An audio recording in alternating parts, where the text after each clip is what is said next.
నమస్కారం సిటీ వార్తలకు స్వాగతం. ముందుగా ముఖ్యాంశాలు. విద్యుత్ శాఖపై సీఎం చంద్రబాబు సమీక్ష. సోలార్ ఏర్పాటు పనులు వేగవంతం చేయాలని ఆదేశాలు.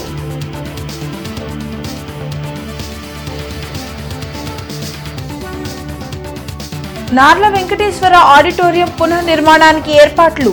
అన్నమయ్య సేవా సమితికి అప్పగించిన కేంద్ర మంత్రి పెమ్మసాని.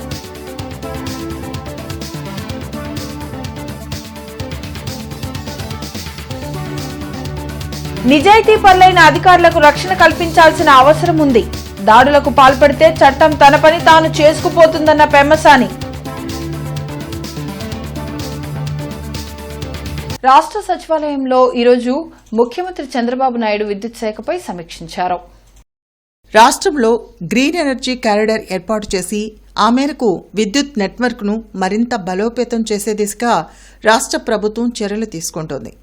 18 గిగావాట్ల గ్రీన్ ఎనర్జీని ప్రధాన గ్రిడ్కు అనుసంధానించేందుకు గ్రీన్ ఎనర్జీ కారిడార్ 3లో భాగంగా సుమారు 22,000 కోట్లతో ప్రతిపాదనలు సిద్ధం చేసింది. గ్రీన్ ఎనర్జీ కారిడార్ అంశంతో సహా విద్యుత్ సరఫరా పరిస్థితి, వచ్చే 6 నెలల ప్రణాళిక, PM Suryaghar, PM Kusum, PM e drive పథకాల పురోగతి, ఏపీ ఐఈసీ పాలసీ కింద ఆమోదించిన వివిధ ప్రాజెక్టుల పరిస్థితి, నెట్ క్యాప్ బలోపేతం, డిజిటల్ ట్విన్ గ్రిడ్ నిర్మాణం వంటి అంశాలపై చర్చించారు.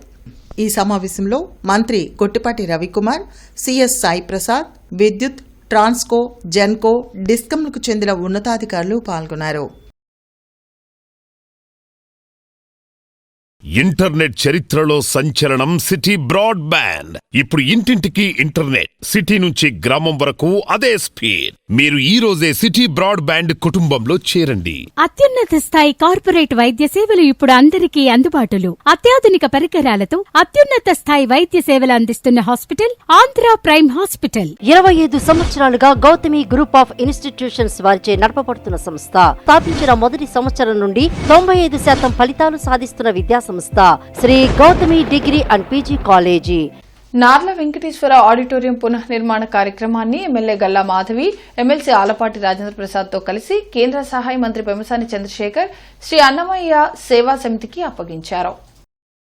గార్డెన్స్లోని శ్రీ వెంకటేశ్వర స్వామి దేవస్థానం పక్కన ఉన్న నార్ల వెంకటేశ్వరరావు ఆడిటోరియం నిర్మాణం పనులు గత కొన్ని సంవత్సరాలుగా నిలిచిపోయాయి. ఈ క్రమంలోనే కార్పొరేషన్ ఆధీనంలో ఉన్న అసంపూర్ణ నిర్మాణాన్ని పూర్తి చేసి నిర్వహణ చేసేందుకు corporation commissioner K Mayur Ashok ఆధ్వర్యంలో మంత్రి పెమ్మసాని చంద్రశేఖర్ శ్రీ అన్నమయ్య సేవా సంస్థ సమితి సభ్యులకు అప్పగించారు. ఈ సందర్భంగా మాజీ మేయర్ కోవెలంబూడి రవీంద్ర మాట్లాడుతూ కార్పొరేషన్ పరిధిలో ఉన్న నార్ల వెంకటేశ్వరరావు ఆడిటోరియం నిర్మాణాన్ని ఆధ్యాత్మిక సంస్థ అయిన అన్నమయ్య సేవా సంస్థకు అప్పగించడం సంతోషంగా ఉందన్నారు. ఈ సంస్థ ఆధ్వర్యంలో రవీంద్ర భారతి స్థాయిలో ఈ ఆడిటోరియాన్ని అభివృద్ధి చేయాలని ఆకాంక్షించారు. 1990లో అప్పటి ముఖ్యమంత్రి చంద్రబాబు నాయుడు ఈ ఆడిటోరియానికి శంకుస్థాపన చేశారని కమిషనర్ కె మయూర్ అశోక్ తెలిపారు. అయితే గత కొన్ని సంవత్సరాలుగా నిర్మాణ పనులు ఆగిపోవడంతో ముఖ్యమంత్రి చంద్రబాబు నాయుడు తీసుకొచ్చిన పీపీపీ విధానంలో అన్నమయ్య సేవా సంస్థకు ఇవ్వడం జరిగిందని అన్నారు. ఈ కార్యక్రమంలో టీడీపీ జిల్లా అధ్యక్షులు Pilli Manikyarao, APIDC chairman Dekala Prabhakar, Tadisetti Murali, chairman Mastanaiah, doctor Nimmala Seshaiah, Kolli Sarada, Malle Eswar Rao, Bollepalli Satyanarayana తదితరులు పాల్గొన్నారు. అదేవిధంగా ఇది 2 సంవత్సరాలు టైం పెట్టారు కంప్లీట్ చేయడానికి. అయితే దానికంటే ముందే కంప్లీట్ చేసి ఇందాక మీరు చెప్పినట్టు ఒక మంచి రవీంద్ర హైదరాబాద్ అంటే ఎన్నో కన్వెన్షన్ సెంటర్లున్నా కూడా గుర్తుండేది ఒక రవీంద్ర భారతి. ఎందుకంటే అందులో కల్చరల్ ప్రోగ్రామ్స్ కానీ ఇవన్నీ ఉన్నాయి కాబట్టి అదే విధంగా అద్భుతంగా చెందాలి. అలా అని చెప్పి ఇప్పుడు ఖర్చులు ఉన్నా కూడా, ఎందుకంటే ఇట్లాంటి మంచి మంచి కళ్యాణ మండపాలు వస్తే కాంపిటీషన్ పెరుగుతుంది సమాజంలో. కాంపిటీషన్ పెరిగి అవైలబిలిటీ పెరిగినప్పుడు ఆటోమేటిక్గా ఖర్చులు కూడా తగ్గుతాయి. ఇది అల్టిమేట్గా మధ్యతరగతి పేద ప్రజలకు ఉపయోగపడుతుందని మీ అందరికీ నేను తెలియజేసుకుంటూ ఉన్నాను. నాకు ఎటువంటి అసలు మనం కూటమి ప్రభుత్వంలోకి రాగానే ఒక ఆశ అయితే కలిగింది ప్రతి ఒక్కళ్ళకి. అందుకే ఇది ఇప్పుడైతేనే జరుగుతుంది అని చెప్పి పెద్దలందరూ కూడా పూనుకొని మా దాకా రావడం జరిగింది. లేకపోతే ఆ నమ్మకం లేకపోతే ఎట్టి పరిస్థితుల్లో ఇది జరిగేది కాదు. ఏదైనా డిస్ట్రాక్ట్ చేయడానికి, ఏదైనా పని జరగకుండా పోవడానికి ఏదో పాలల్లో ఒక చిన్న విషం చుక్క చాలు అన్నట్టుగా ఒక వ్యక్తి సరిపోతాడు. కానీ మంచి చేయాలి అని అంటే మాత్రం నిజంగా ఎన్నో చేతులు కావాలి. ఈరోజు ఈ ఆడిటోరియం, ఇక్కడ ఎంతమంది పెద్దలు కూర్చున్న ఈ ఆడిటోరియం కూడా ఒక నిదర్శనంగా ఉంటుంది. మరి ఆ రకంగా మంచి చేయాలనే ఒక ఆలోచనతో అడుగడినటువంటి పెమ్మసాని చంద్రశేఖర్ గారికి అన్ని మంచి శకునాలు తగులుతూ ఉన్నాయి. ఎందుకంటే 25 సంవత్సరాల నుంచి సాధించలేంది ఈ ప్రాంగణం అనగానే ఒక పక్కన దేవుడు, ఇంకో పక్కన ఆధ్యాత్మిక కేంద్రం, ఇంకో పక్కన లంకా సూర్యనారాయణ గారు ఏర్పరిచినటువంటి లైబ్రరీ. ఈ లైబ్రరీ గురించి కూడా మనం చెప్పుకోవాల్సిన అవసరం ఉంది. ఇన్ని పుస్తకాలు కలిగినటువంటి లైబ్రరీ ఒక రకంగా చెప్పాలంటే సెంట్రల్ లైబ్రరీ కూడా సరిపోదు అని చెప్పి చెప్పుకోవచ్చండి. ఆ రకంగా అన్ని పుస్తకాలు సేకరణ చేసినటువంటి ఘనత ఒకే ఒక వ్యక్తి అన్ని పుస్తకాలు సేకరణ చేయడం అనేది కూడా చాలా ప్రాముఖ్యత కలిగినటువంటి, ప్రాధాన్యత కలిగినటువంటి అంశం. మరి ఇదే తరుణంలో ఈ యొక్క కమిటీ గురించి కూడా మాట్లాడుకోవాల్సిన అవసరం ఉంది. ఆనాడు మొట్టమొదటి రాధాకృష్ణమూర్తి గారు ఉంటే ఆ తర్వాత నుంచి కూడా ప్రతి అంశంలో కూడా నిజాయితీపరుడైన కమిషనర్ మయూర్ అశోక్ పై దాడికి పాల్పడితే చట్టం తన పని తాను చేసుకుపోతుందని కేంద్ర సహాయ మంత్రి పెమ్మసాని చంద్రశేఖర్ హెచ్చరించారు. నాళ్ల వెంకటేశ్వరరావు ఆడిటోరియం నిర్మాణం నిర్వహణ బాధ్యతను కేంద్ర సహాయ మంత్రి పెమ్మసాని చంద్రశేఖర్ అన్నమయ్య సేవా సమితికి అప్పగించారు. ఈ సందర్భంగా ఆయన మాట్లాడుతూ 25 సంవత్సరాలుగా నిలిచిపోయిన నాళ్ల వెంకటేశ్వరరావు ఆడిటోరియం పనులను ఆధ్యాత్మిక సంస్థ అయిన అన్నమయ్య సేవా సంస్థకు చట్ట ప్రకారం 33 సంవత్సరాలు లీజుకి ఇవ్వడం జరిగిందన్నారు. పేద మధ్యతరగతి ప్రజలకు ఉపయోగపడుతుందన్నారు. నిజాయితీ పరులైన అధికారులను రక్షించుకోవాల్సిన అవసరం ఉందన్నారు. కేవలం కేంద్ర మంత్రి పెమ్మసాని చంద్రశేఖర్ కృషి కారణంగానే ఈ ఆడిటోరియం నిర్మాణానికి ప్రభుత్వం నుంచి అనుమతి వచ్చిందని ఎమ్మెల్యే గళ్ళ మాధవి వెల్లడించారు. ఈ కార్యక్రమంలో ఆలయ కమిటీ సభ్యులు, కూటమి నాయకులు పాల్గొన్నారు. అనంతరం 1,30,00,000 వ్యయంతో నిర్మాణం చేయనున్న పార్క్ రిటర్నింగ్ వాల్ నిర్మాణానికి మంత్రి పెమ్మసాని చంద్రశేఖర్ శంకుస్థాపన చేశారు.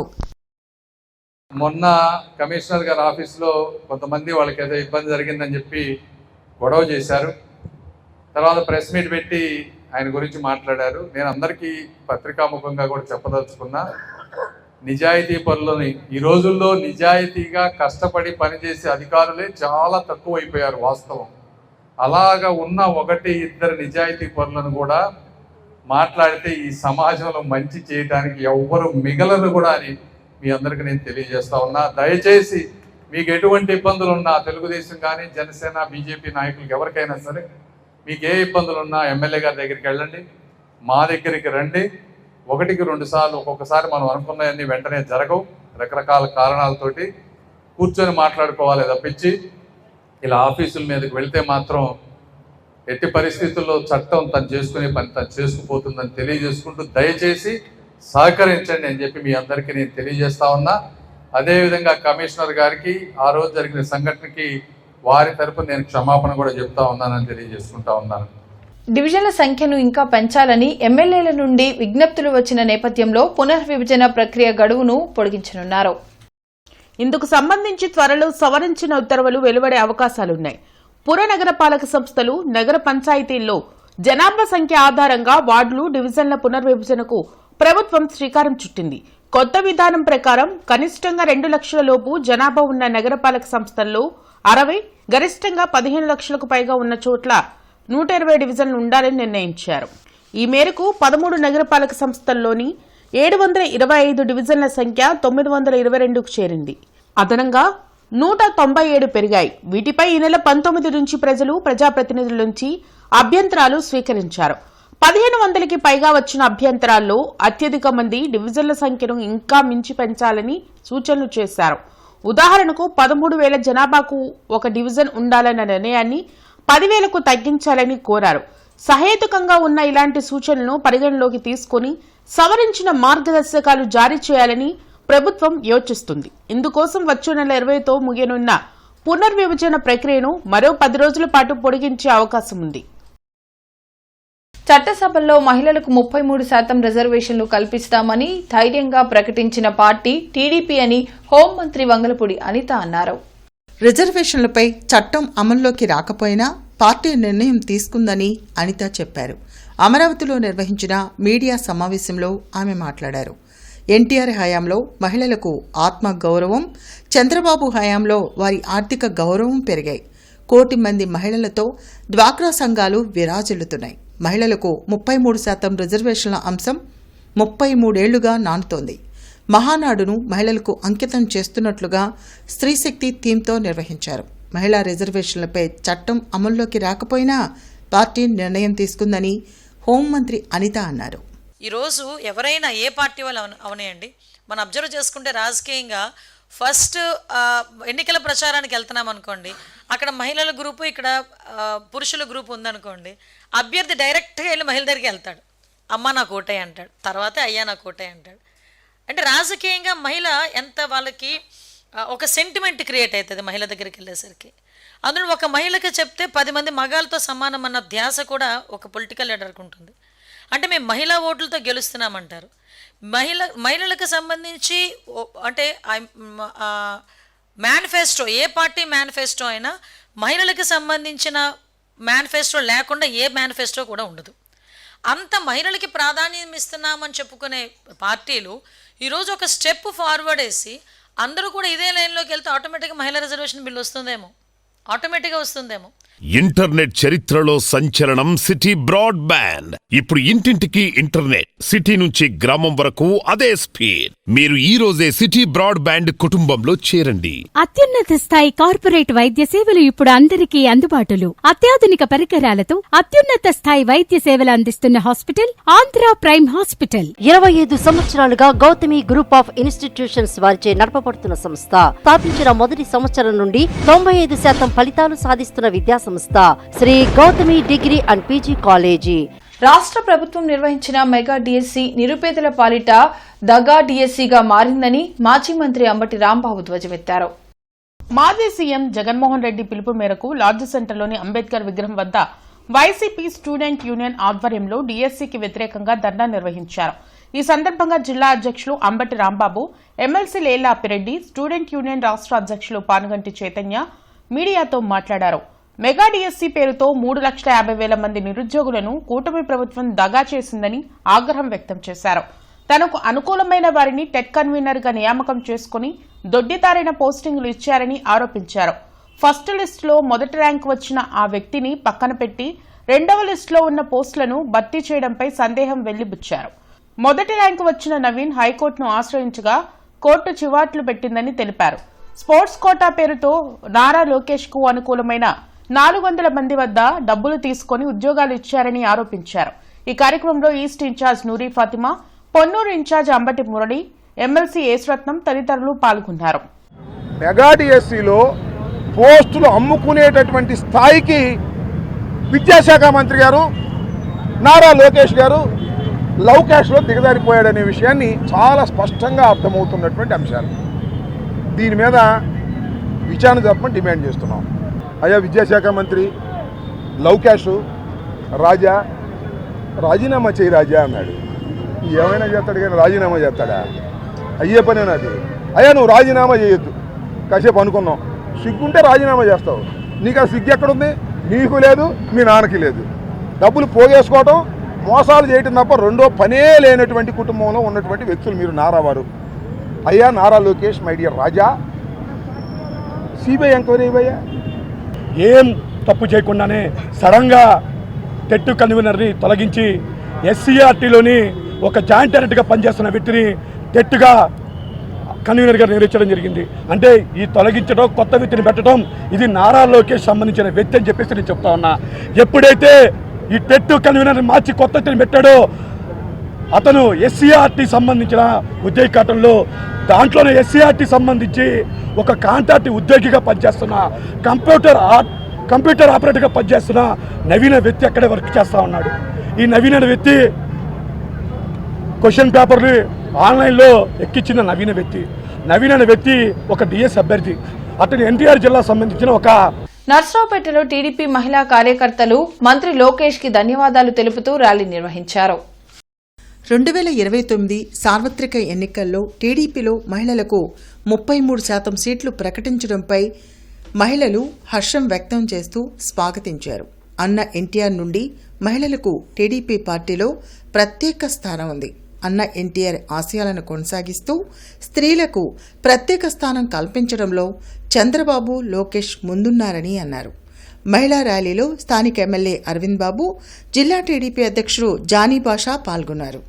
మనం పార్లమెంట్లో అమలు చేసినా చెయ్యకపోయినా ఇక్కడ ఈ రాష్ట్రంలో, ఆంధ్ర రాష్ట్రంలో మహిళలకి 33% రిజర్వేషను 29 ఎన్నికల్లో మేము అమలు చేస్తామని చెప్పిన లోకేష్ గారు చెప్పటం నిజంగా అది చాలా గొప్ప విషయం, చాలా ధైర్యవంతమైన విషయం కూడా. ఎవరు ఆ నిర్ణయం చేయలేరు, ఎవరు ఆ సాహసం చేయలేరు. ఇది ఒక్క తెలుగుదేశం పార్టీకే చెల్లుతుంది. తెలుగుదేశం పార్టీ నిర్ణయాలు తీసుకోగలుగుతుంది. భవిష్యత్తులో కూడా మహిళలకు ఎప్పుడు కూడా తెలుగుదేశం పార్టీ వెన్నంటుంటుంది. ఇప్పుడు చూడండి, లా అండ్ ఆర్డర్ కూడా మన ప్రభుత్వం వచ్చాక ఎంత ప్రశాంతంగా ఉందో, మహిళలు ఎంత ప్రశాంతంగా ఉద్యోగాలు, వ్యాపారాలు, వ్యవసాయం, వృత్తి పనులన్నీ చేసుకుంటా ఉన్నారు. That is Telugu Desam party. Chandrababu Naidu గారి తెలివితేటల్ని, ఆయన ఆశయాల్ని, అలాగే ఎన్టీ రామారావు గారి ఆశయాల్ని పునిగిపుచ్చుకొని ముందుకు తీసుకెళ్తున్నటువంటి వ్యక్తి నారా లోకేష్ గారు. మేమందరం ఇవాళ ఆంధ్ర రాష్ట్ర మహిళలందరం కూడా లోకేష్ గారికి మేము రుణపడి ఉంటాం. తాగునీటి అవసరాల నిమిత్తం సాగర్ జలాలు విడుదల చేస్తున్నట్లు లింగంగుంట్ల ఎన్ఎస్పీ ఈడివి సుబ్బారావు తెలిపారు. సుబ్బారావు మాట్లాడుతూ ఈ నెల 30వ తేదీన శావల్యపురం మండలం గంటావరిపాలెం గ్రామ సమీపాన ఉన్న అద్దంకి బ్రాంచ్ కెనాల్ కు 1000 క్యూసెక్కుల సాగర్ జలాలు త్రాగునీరు అవసరాల కోసం విడుదల అవుతాయన్నారు. పల్నాడు, బాపట్ల, ప్రకాశం జిల్లాల పరిధిలోని మంచినీరు చెరువులు, వాగులు, కుంటలు నింపుకునేలా చర్యలు తీసుకున్నామన్నారు.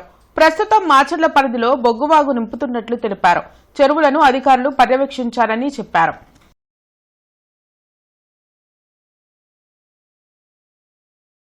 చైనాలో మే 10 నుండి 15 వరకు నిర్వహించిన సబ్ జూనియర్ మరియు junior power lifting Asian equipped championship లో తెనాలికి చెందిన క్రీడాకారులు లక్ష్మీ వినయ్ శ్రీ మదీనా షారూన్ బ్రాంచ్ పథకాలను సాధించి జిల్లాకు గౌరవం తీసుకొచ్చారు. ఈ సందర్భంగా కలెక్టర్ కార్యాలయంలో కలెక్టర్ సాయికాంత్ వర్మ క్రీడాకారులను మరియు వారి శిక్షకులను అభినందించారు. ఉమ్మడి ఆంధ్రప్రదేశ్ మాజీ మంత్రి గాదె వెంకటరెడ్డి అనారోగ్యంతో కన్నుమూశారు. కొద్ది రోజులుగా వృద్ధాప్య, ఇతర అనారోగ్య సమస్యలతో సతమతమవుతున్న గాదె వెంకటరెడ్డి శుక్రవారం హైదరాబాద్లోని నివాసంలో తుది శ్వాస విడిచినట్లు కుటుంబ సభ్యులు తెలిపారు. వెంకటరెడ్డి మృతి పట్ల పలువురు రాజకీయ నాయకులు సంతాపం ప్రకటించారు. జిల్లా కలెక్టర్ కార్యాలయంలో కలెక్టర్ సాయికాంత్ వర్మ ఆసుపత్రుల్లో అగ్ని ప్రమాదాల నివారణ కోసం ఫైర్ ఆడిట్ సమావేశం నిర్వహించారు. ఈ సందర్భంగా కలెక్టర్ మాట్లాడుతూ ప్రభుత్వ, ప్రైవేట్ ఆసుపత్రుల్లో అగ్ని ప్రమాదాలు సంభవించకుండా అన్ని ముందస్తు జాగ్రత్తలు తీసుకోవాలని సంబంధిత అధికారులను ఆదేశించారు. నీటి గుంటలు, ఊబి ప్రదేశాల వద్ద ప్రజలు, ముఖ్యంగా విద్యార్థుల తల్లిదండ్రులు అప్రమత్తంగా ఉండాలని జిల్లా కలెక్టర్ సాయికాంత్ వర్మ విజ్ఞప్తి చేశారు. ఈ సందర్భంగా కలెక్టర్ మాట్లాడుతూ వేసవి సెలవులు కావడంతో విద్యార్థులు, యువత ఆటపాటలపై దృష్టి సారిస్తారని, ఈత వంటి కార్యక్రమాల్లో ఎక్కువగా పాల్గొనే అవకాశాలు ఉంటాయని, అటువంటి సమయాల్లో జాగ్రత్తలు పాటించాలని సూచించారు. వార్తలు ముగించే ముందు ముఖ్యాంశాలు మరోసారి. విద్యుత్ శాఖపై సీఎం చంద్రబాబు సమీక్ష, సోలార్ ఏర్పాటు పనులు వేగవంతం చేయాలని ఆదేశాలు.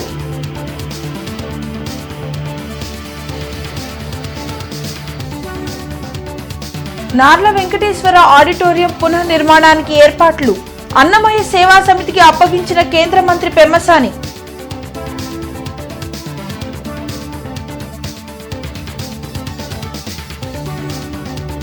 నిజాయితీ పరులైన అధికారులకు రక్షణ కల్పించాల్సిన అవసరం ఉంది.